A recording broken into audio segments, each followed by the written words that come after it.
여러분 안녕하세요. 꼼꼼한 소설 읽기 시간입니다. 오늘 함께 읽어볼 작품은 조세희 작가의 난쟁이가 쏘아 올린 작은 공입니다.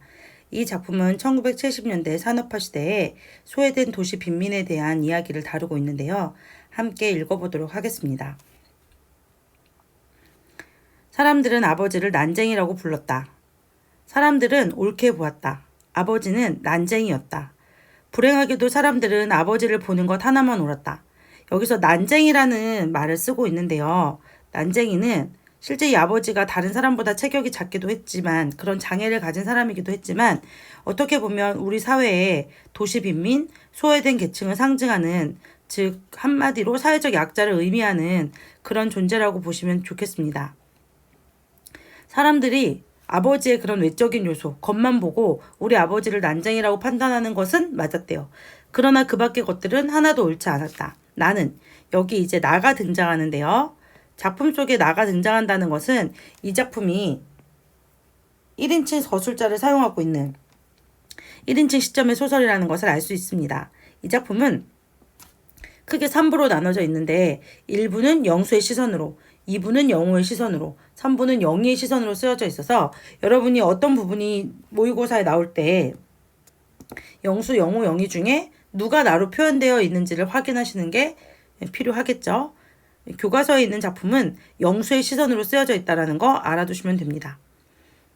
나는 아버지, 어머니, 영호, 영희 그리고 나를 포함한 5 식구의 모든 것을 걸고 그들이 옳지 않았다는 것을 언제나 말할 수 있다. 나의 모든 것이라는 표현에 5 식구의 목숨이 포함되어 있다. 이게 무슨 말이냐면 사람들이 우리 아버지를 판단할 때 난쟁이인 것만 옳고 그 이외의 것들은 옳지 않다라는 거. 내가 그 말이 진짜야. 진실이야. 내 목숨까지 걸 수 있어. 우리 가족의 목숨까지 걸 수 있어. 이런 의미인 거죠. 우리도 왜 진짜야. 나 이름 걸고 뭐 이런 거 하잖아요. 그런 것처럼 이 사람도 지금 가족들의 목숨을 걸 만큼이란 얘기는 내 말이 진짜 진실이다. 이런 강조하기 위한 거겠지. 그 다음에 이 소설은 굉장히 상징적인 그런 소재들을 많이 사용하고 있는데 여기 나오는 천국과 지옥도 그런 의미라고 보시면 좋을 것 같습니다. 천국에 사는 사람들은 지옥을 생각할 필요가 없다. 천국이라는 것은 이 사람의 나의 상황에 비추어 보면 부자들이 살고 있는 곳을 말하는 것이고 지옥은 바로 이 난쟁이네 가족이 살고 있는 그곳을 의미하는 거죠. 그러나 우리 5 식구는 지옥을 살면서 늘 천국을 생각했다. 단 하루도 천국을 생각해보지 않은 날이 없다. 언제나 이 가난에서 벗어나고 싶었다고 생각하는 거죠. 하루하루의 생활이 지겨웠기 때문이다. 우리의 생활은 전쟁 같았다. 예, 그쵸. 매일매일 치열하게 뭔가를 지금 해내고 이겨내고 해야 되는 그런 상황을 전쟁 같다라고 표현한 거지.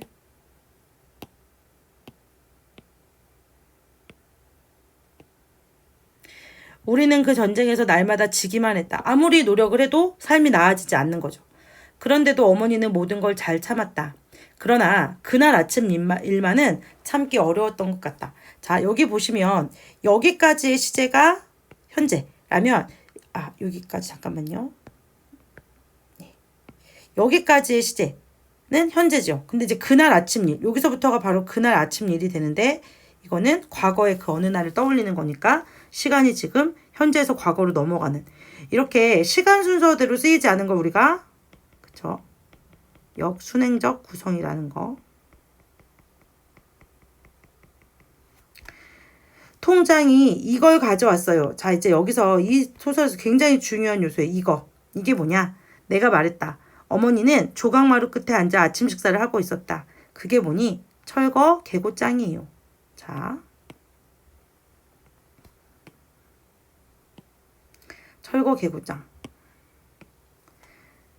기어코 왔구나. 어머니가 말했다. 철거 개고장이라는 게 뭐냐면 몇 월 며칠까지 이 집을 철거해야 된다. 라는 그런 통보지서 같은 거야. 그럼 당연히 이 집에 살고 있는 사람들은 이사 가고 싶지 않은 거니까 그 철거 개고장이라는 게 앞으로 이사 가고 싶지 않은 사람과 철거를 해야만 하는 사람들 사이에 갈등을 유발할 수밖에 없겠죠. 그러니까 집을 헐라는 거지. 이 철거 개고장의 내용이 뭐냐? 집을 헐어라 이런 얘기야. 우리가 꼭 받아야 할 것 중에 하나가 이제 나온 셈이구나. 사실 어머니는 철거 개고장이 나올 것을 알고 있었던 거죠. 굉장히 중요한 소재 체크해 두십시오. 어머니는 식사를 중단했다. 나는 어머니의 밥상을 내려다보았다. 보리밥에 까만 된장, 그리고 시든 고추 2개와 조린 감자. 반찬이 지금 어때? 그쵸, 뭐 건강식이에요 이러면 안 돼요. 예, 반찬이 굉장히 형편없는 거죠. 이 조각마루와 어머니의 밥상은 얘네 그 영순의 집이 얼마나 가난한지를 보여주는 그런 소재라고 할 수 있습니다. 나는 어머니를 위해 철거 계곡장을 천천히 읽었다. 이유는 어머니가 글을 모르기 때문에 내가 이제 읽어드리는 거야. 자, 철거 계곡장의 내용. 여기 아주 중요하게 보셔야 됩니다. 자, 주택 444.1- 서울특별시 낙원구 행복동. 아, 여기 굉장히 유명한 구절이죠. 낙원구 행복동. 근데 아까 이 사람들이 자신이 살고 있는 현실을 지옥이라고 말했는데 동네 이름이 낙원구 행복동이야. 이거는 그쵸. 원래 우리가 살고 있는 현실과 지금 표현하는 게 반대로 되어 있는 거지. 반어적 표현이라고 할 수 있고, 예, 이 사람들이 처한 어떤 현실을 오히려 더욱 부각하는 그런 효과가 있겠죠. 낙원구 행복동 반어적 표현이라는 거. 그렇게 보시면 이렇게 써 있어요. 어려운 말로. 귀하 소유의 아래 표시 건물은 주택개량 촉진에 관한 임시조치법에 따라서 행복 3구역의 재개발 지구로 지정되어 서울특별시 주택개량 재개발 사업 시행 조례 법이죠. 건축법, 동법 같은 해당 법이다 이런 얘기야. 그래서 이렇게 하고 철거해야 한다. 여기 보면 너네 집 철거해야 될 기준이 뭐야? 법이지 법. 법이라는 것이 약자를 보호하기보다는 오히려 가진 사람의 어떤 이익을 대변하기 위한 수단, 가진 자의 합리화 수단이 되어가고 있는 현실. 그게 이제 여기 나와 있는 거죠. 어머니는 조각마루 끝에 앉아 말이 없었다. 벽돌 공장의 높은 굴뚝 그림자가 이제 여기 이 소설의 지금 배경이 보면 1970년대인데 70년대는 우리 역사에 있어서 가장 산업화 근대화로 인해서 공장이 많이 세워지고 도시로 사람들이 몰리고 이런 때잖아요. 그런 걸 의미하는 거겠죠. 그런 굴뚝 그림자가 시멘트 담에서 꺾어지며 좁은 마당을 덮었다. 동네 사람들이 골목으로 나와서 뭐라고 소리치고 있었다. 통장은 그들 사이를 비집고 나와 방죽 쪽으로 걸음을 옮겼다. 어머니는 식사를 끝내지 않은 밥상을 들고 부엌으로 들어갔다. 어머니는 두 무릎을 고추 세우고 앉았다. 그리고 손을 들어 부엌 바닥을 한 번 치고 가슴을 한 번 쳤다. 우리 이런 행동은 어떨 때 하는 건가요? 예, 답답할 때 하는 거죠. 가슴 치는 거지. 나는 동사무소로 갔다. 행복동 주민들이 잔뜩 몰려들어 자기의 의견을 큰 소리로 말하고 있었다. 들을 사람은 두세 밖에 안 되는데 수십 명이 거의 동시에 떠들어대고 있었다. 쓸데없는 짓이었다. 왜? 떠든다고 해결될 문제가 아니었다. 이거는 누가 와서 큰 목소리 낸다고 해결되지 않아. 나는 바깥 게시판에 적혀있는 공고문을 읽었다. 거기에는 아파트 입주와 절차, 아파트 입주를 포기할 경우 탈 수 있는 이주 보조금 액수 등이 적혀 있었다. 동사무소 주인은 시장 바닥과 같았다. 주민들과 아파트 거강꾼이라는 건 이제 거래해주고 이렇게 중개해주는 사람들이 한데 뒤엉켜 이리 몰리고 저리 몰리고 했다. 나는 거기서 아버지와 두 동생을 만났다. 아버지는 도장포로 앞에 앉아 있었다. 영우는 내가 방금 물러선 게시판 앞으로 갔다. 영희는 골목 입구에 세워놓은 검정색 승용차 옆에 서 있었다. 아침 일찍 일들을 찾아 나섰다가 철거 개고장이 나왔다는 소리를 듣고 돌아온 것이다. 자, 왜 여기 아까 이런 말 했죠? 아파트 철거 개고장이 나오면 아파트 철거하고 들어가면 되는 거 아니야? 라고 생각할 수 있겠지만 선생님이 이제 간단하게 써놨는데 보세요. 우리가 낙후되고 열악한 동네를 보통 어떤 사람이 살아요. 그죠? 돈이 없으니까 그런 데 사는 거야. 그런데 그 지역을 좀 더 좋은 시설로 만들기 위해서 좋은 취지로 재개발을 하겠다고 해. 여기까지는 괜찮지. 근데 재개발을 하려면 이제 기존에 살던 사람들이 다른 곳으로 이주를 해야 돼. 근데 이 낙후되고 열악한 동네에 산다는 것은 돈이 없는데 더 좋은 동네로 이주할 수는 없겠지. 그러니까 더 열악한 동네로 이주를 해야 돼. 그래, 여기까지도 이주하니까 그럴 수 있다 치자. 그런데 이 재개발된 동네가 새롭게 도시 시설이 정비되고 깨끗해지고 좀 더 좋은 인프라가 구축되면 거기 원래 살던 사람들이 다시 그 지역에 와서 살면 되는데 그게 어렵다는 거죠.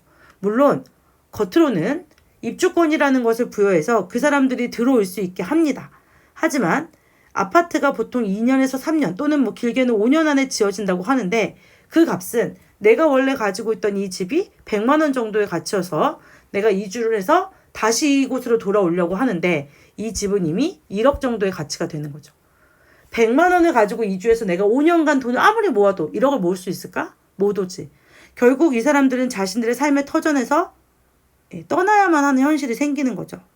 그게 바로 여기 나오는 이 난쟁이 가족의 문제점이고 그들이 지금 이런 현실이 개인에 의한 것이 아님을 계속 얘기해주는 이유이기도 하죠. 동네 재개발하려면 원래 살던 사람이 와야 되잖아. 근데 실제로는 그렇지 않다는 거야. 그 동네 현주민은 없고 다 외지에서 들어오는 거죠. 누군들 이런 날이 어떤 날이야? 이런 날이 어떤 날인가요? 그쵸? 철거 개고장이 나온 날. 이런 날 일을 할 수 있을까? 나는 아버지 옆으로 가서 공구들이 들어있는 부대를 들려매었다. 영호가 다가오더니 나의 어깨에서 그 부대를 옮겨매었다. 나는 아주 자연스럽게 그것을 넘겨주면서 이쪽으로 걸어오는 영희를 보았다. 영희의 얼굴은 발갛게 상기되어 있었다. 몇 사람의 거강꾼들이 우리를 둘러싸고 아파트 입주권을 팔라고 했다. 아버지가 책을 읽고 있었다. 책. 이 와중에 이 혼란스러운 상황 속에서 아버지는 책을 읽고 있는 거죠. 우리는 아버지가 책을 읽는 것을 처음 보았다. 표지를 쌌기 때문에 무슨 책을 읽는지 알 수 없었다. 영희가 허리를 굽혀 아버지의 손을 잡아 끌었다. 아버지는 우리 얼굴을 물끄러미 쳐다보더니 자리를 털고 일어났다. 난쟁이가 간다! 라고 처음 보는 사람들이 말했다. 어머니는 대문 기둥에서 붙어있는 알루미늄 표차를 떼어내기 시작했다. 자, 알루미늄 표찰이 무슨 의미냐?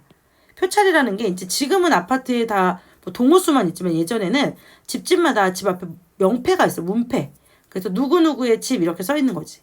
여기는 알루미늄으로 해놓은 거야. 김부리의 집. 그걸 떼기 위해서 식칼로 못을 뽑고 있었다. 이게 있어야 여기 살았다는 증명이 되니까 입주권을 받을 수 있어. 어머니는 이미 현실을 받아들이는 거죠. 내가 식칼을 받아 반대쪽 못을 뽑았다. 영호는 어머니와 내가 하는 일이 못마땅한 모양이다. 그러나 마음에 드는 일이 우리에게 일어나 주기를 바랄 수는 없는 일이었다. 어머니는 무허가 건물 번호가 새겨진 알루미늄 표차를 빨리 떼어내어 간직하지 않으면 나중에 괴로운 일이 생길 것이라는 걸 알고 있었다. 이 동네가 심지어 허가받지 않고 건물을 지었기 때문에 사실 법적으로는 이 사람들이 불법 점거하고 있는 거야. 그래서 그냥 철거하고 내쫓아도 그만인 거지. 법이라는 게 약간 누구에게나 다 유용하게 적용되지 못하고 있는 상황인 거죠. 죄송합니다. 어머니는 손바닥에 놓인 표차를 말없이 들여다보았다. 영희가 이번에는 어머니의 손을 잡아 끌었다. 너희들이 놀게 되지만 않았어도 난 별 걱정을 안 했을 거다. 자식들이 지금 다 그 공장 이런 데서 일하다가 부당함에 대항하다 싸우다가 다 이제 실직한 상태야. 어머니가 말했다. 20날 안에 무슨 뾰족한 수가 생기겠니? 이제 하나하나 정리를 해야지. 어머니는 지금 계속 수용하고 있는 거죠, 현실을. 입주권을 팔려고 그래요? 영희가 물었다. 팔긴 왜 팔아? 자, 이건 누가 말하는 거야? 팔긴 왜 팔아는? 바로 영호가 말하는 거지. 영호가 큰 소리로 말했다. 제가 이렇게 화살표를 이렇게 꺾어놨어요. 그럼 아파트 입주할 돈이 있어야지. 자, 아파트 입주할 돈이 없는데 어떻게 들어가겠다는 거야? 이런 얘기죠. 아파트로도 안 가? 그럼 어떻게 할 거야? 여기서 그냥 사는 거다. 여긴 우리 집이다. 영호는 굉장히 그냥 저항 의지는 있는데 대안은 없어. 어떻게 할 거야? 그냥 사는 거지 뭐. 나가라고 했잖아 지금. 답답한 거죠. 영호는 성큼성큼 돌계단을 올라가 아버지의 부대를 마루 밑에 놓았다. 한 달 전만 해도 그런 이야기를 하는 사람들이 있었다. 아버지가 말했다. 어머니가 내준 철거 계고장을 막 읽고 난 참이었다. 시에서 아파트를 지어놨으니까 얘긴 그걸로 끝난 거다. 그러니까 1번과 2번 상황을 보면 아버지는 어쩔 수 없다고 생각하는 거죠. 시에서 다른데 아파트 지어놨으니까 글로 이주해라고 하는 거지. 쉽지 않은 일이에요. 생활 공간을 다 옮겨야 되는 거니까. 그리고 돈도 많이 들고. 그건 우리를 위해 지은 게 아니에요. 영호가 말했다. 돈도 많이 있어야 되잖아요. 영희는 마당가 펜지꽃 앞에 있었다. 펜지꽃. 꽃이니까 뭔가 순수하고 연약하고 영희를 의미하는 거야. 우린 못 떠나. 갈 곳이 없어. 그렇지 큰 오빠. 결국 이 사람들이 철거를 반대하는 이유가 뭐야? 갈 데가 없어. 돈이 없으니까. 어떤 놈이든지 집을 얼러 오는 놈은 그냥 두지 않겠어. 그냥 두지 않겠대.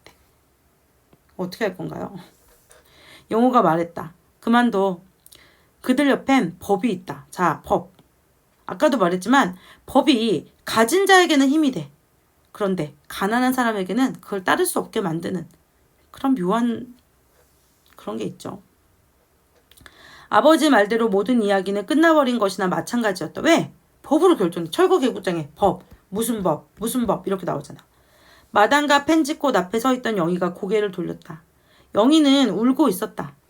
어려서부터 영희는 잘 울었다. 영희의 성격을 제시하는 거죠. 그때 나는 말했다. 영희야, 울지 마. 자꾸 울음이 나와. 그럼 소리 내지 말고 울어. 응? 그러나 풀밭에서 영희는 소리를 내어 울었다. 나는 손으로 영희의 입을 막았다.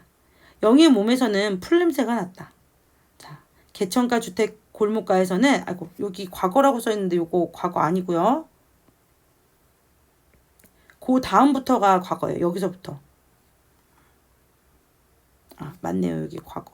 맞네. 개천 건너 주택가 골목에서는 고기 굽는 냄새가 났다. 자, 이 사람들이 사는 데와는 반대되는 곳이니까 이 주택가라는 곳은 어떤 곳이냐? 예, 어떤 돈 많은 사람들이 사는 곳 이런 의미죠. 고기 굽는 냄새가 났다. 나는 그것이 고기 굽는 냄새인 줄 알면서도 어머니에게 묻곤 했다. 여기서 주택가, 고기 굽는 냄새는 부의 상징, 풍요로움의 상징이야.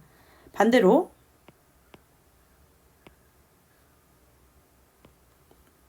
풀냄새, 그 다음에 뒤에 또 나오겠는데 주머니 없는 옷, 뭐 이런 것들은 가난의 상징인 거죠.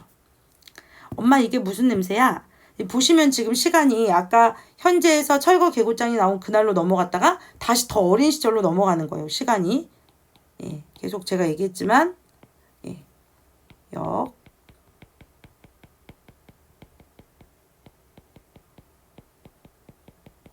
구성이라는 거. 어머니는 나의 손을 잡았다. 어머니는 걸음을 빨리 하면서 말했다. 고기 굽는 냄새 난다. 우리도 나중에 해먹자. 그냥 막연히 얘기해. 언제가 아니죠. 나중에 언제? 자, 빨리 가자. 어머니는 말했다.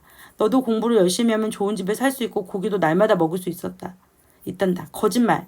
어머니의 손을 뿌리치면서 내가 말했다. 그러면서 난 뭐라 그랬느냐? 아버지는 나쁜 사람이야. 왜? 우리 아버지는 돈이 없잖아. 이런 얘기야. 어머니가 우뚝 섰다. 너 방금 뭐라고 했니? 우리 아버지는 나쁜 사람이야. 너 매 좀 맞아야겠다. 아버지는 좋은 분이다. 인간적으로. 나도 아까 초록으로 표시했죠? 예.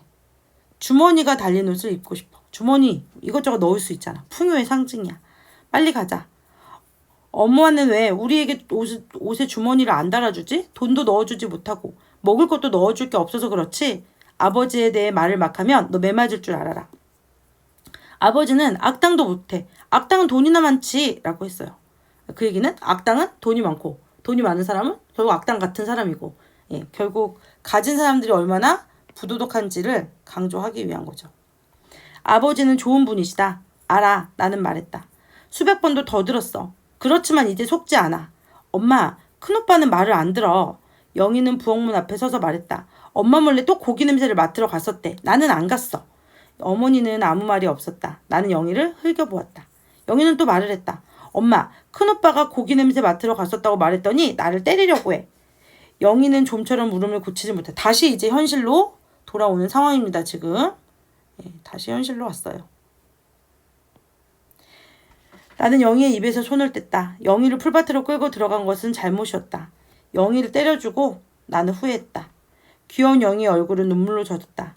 우리는 그때 주머니 없는 옷을 입고 있었다. 지금 시간이 과거, 현재 왔다 갔다 하고 있는 상황입니다. 보시면 풀냄새, 그 다음에 주머니 없는 옷이 어떤 가난의 상징이라면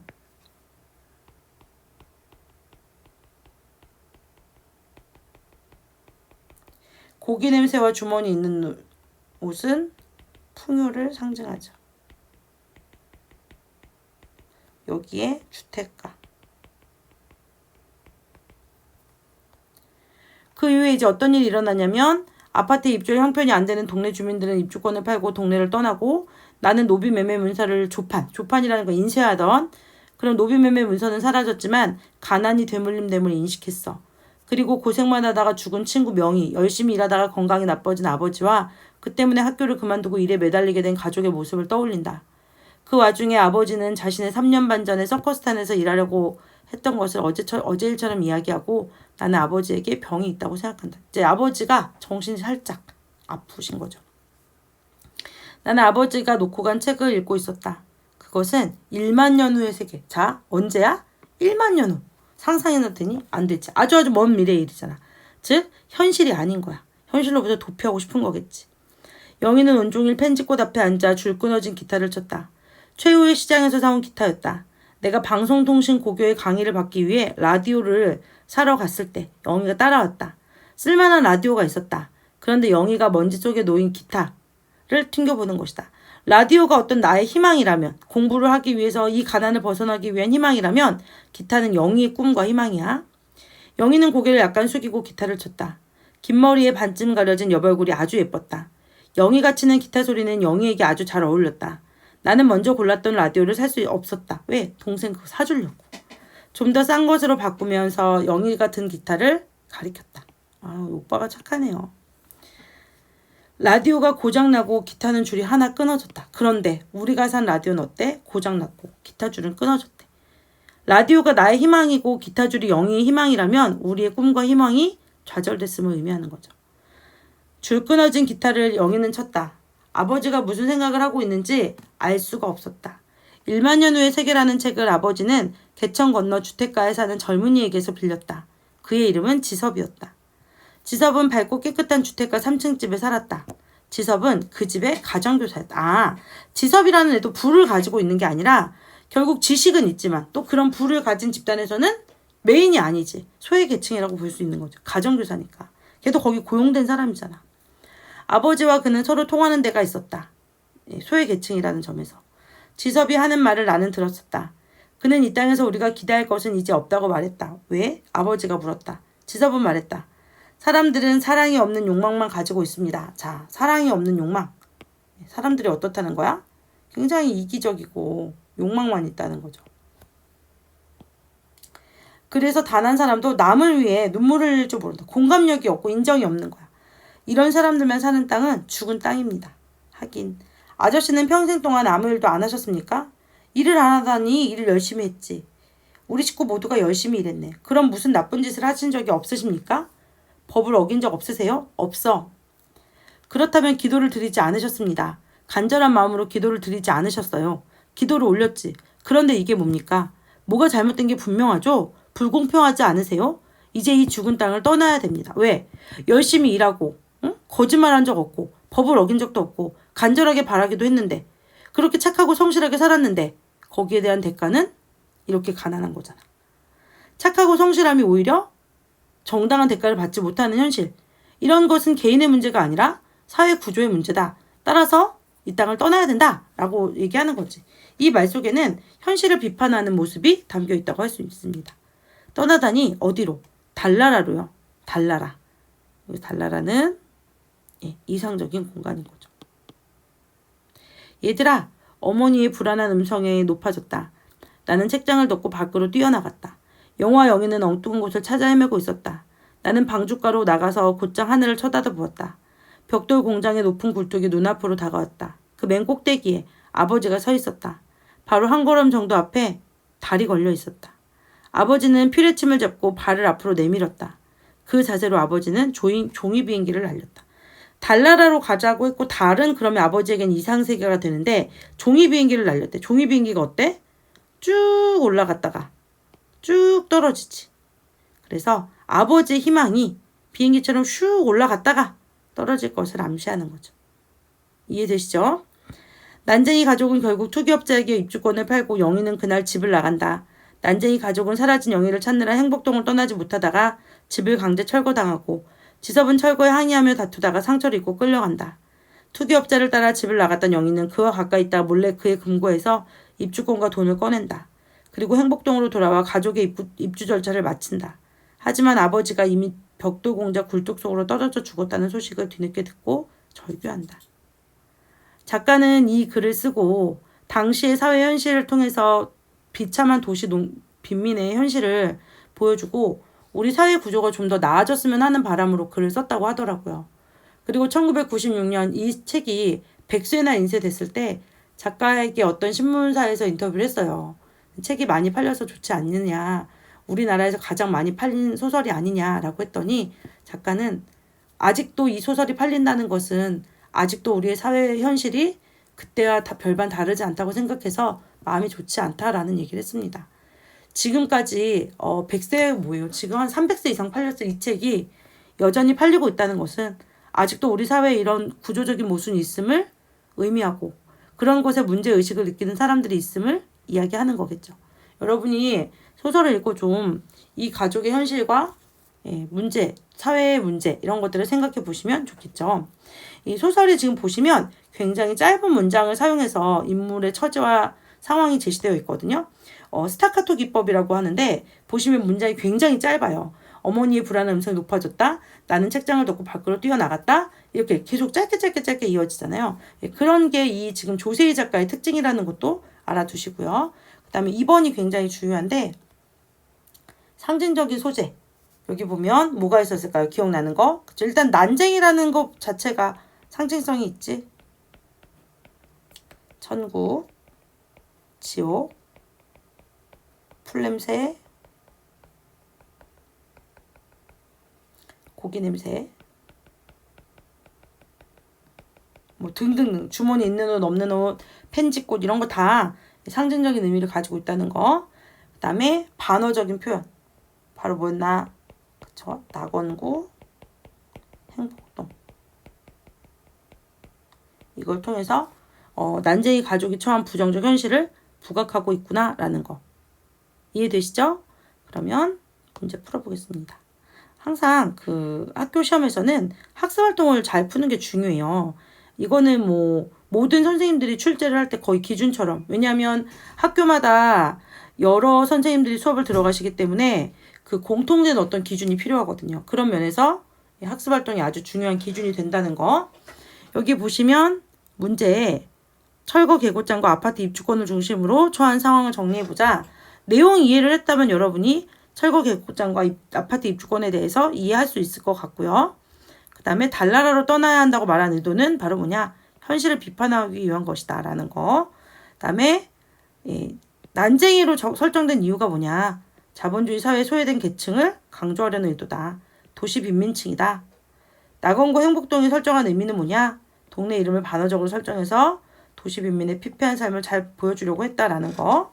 그 다음에 산업화 도시화는 어떤 영향을 미쳤느냐라고 했을 때 여러 가지 특징이 있지만 어떤 문제가 있냐? 도시 재개발로 인한 철거 문제라든가 빈부격차라든가 노동자 현실이 열악해진다든가 뭐 이런 문제들을 겪었다라는 거. 요거 한번 다시 꼼꼼하게 읽고 풀어보시면 됩니다. 4번은 아까 제가 얘기했던 작가의 말인데요. 작가가 무슨 생각으로 이 글을 썼는지 읽어두시면 좋겠습니다. 마지막, 난쟁이가 쏘아올린 작은 공은 1970년대 산업화 도시화에 따른 경제 고도 성장의 과정에서 삶의 터전을 빼앗긴 도시 빈민층의 삶을 형성한 것이다. 이걸 통해서 이런 게 그때만 존재하냐 아니지 않냐 한번 생각해보자. 이런 얘기 여러분 공감하면서 읽어보시면 좋겠습니다. 그럼 수고하셨습니다.